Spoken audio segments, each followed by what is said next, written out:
দিনের শুরুতেই নাজমুল হোসেন শান্তকে হারিয়েছিল বাংলাদেশ, তবে লিটন দাসকে সঙ্গে নিয়ে আরও একবার বড় জুটি গড়েন মুশফিকুর রহিম। দুজনেই দুর্দান্ত ব্যাটিং করেছেন, তাতে দলও বড় সংগ্রহ পেয়েছে। তবে তাদের বিদায়ের পর লোয়ার মিডল অর্ডারের ব্যাটাররা দাঁড়াতেই পারেননি। শেষ ২৬ রান তুলতেই ৫ উইকেট হারিয়েছে বাংলাদেশ। ফলে দিনের শেষটাই ভক্তদের কিছুটা হলেও হতাশ করেছে টাইগাররা। গল টেস্টে দ্বিতীয় দিন শেষে প্রথম ইনিংসে বাংলাদেশের সংগ্রহ ৯ উইকেট হারিয়ে ৪৮৪ রান। দুই অপরাজিত ব্যাটার হাসান মাহমুদ ও নাহিদ রানা। আগের দিনের ৩ উইকেটে ২৯২ রান নিয়ে আজ দিনের খেলা শুরু করেছিল বাংলাদেশ। গতকালই ৩ অঙ্ক ছোঁয়া শান্ত আজ বেশিক্ষণ টিকতে পারলেন না। দিনের সপ্তম ওভারে ফিরেছেন বাংলাদেশ অধিনায়ক।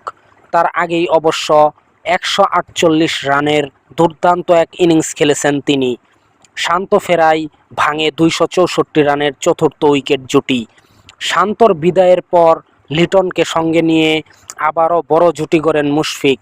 এই অভিজ্ঞ ব্যাটার এগোচ্ছিলেন ব্যক্তিগত ডাবল সেঞ্চুরির পথে, তবে সম্ভাবনা জাগিয়েও করতে পারেননি। ফিরেছেন লেগ বিফোরের ফাঁদে পড়ে। আসিদা ফার্নান্দোর ইন সুইংয়ে লাইন মিস করেন মুশফিক। বল সরাসরি তার পায়ে আঘাত হানে। রিভিউ দেখা যায় বল লেগ স্টাম্পে আঘাত হানত। ফলে আম্পায়ার্স কলে ফিরতে হয় মুশফিককে। সাজঘরে ফেরার আগে ৩৫০ বলে ১৬৩ রান এসেছে তার ব্যাট থেকে, যেখানে ৯টি বাউন্ডারি ছিল। মুশফিকের পর আর বেশিক্ষণ টিকতে পারেননি লিটন। ৭ বল পরই ফিরেছেন তিনি।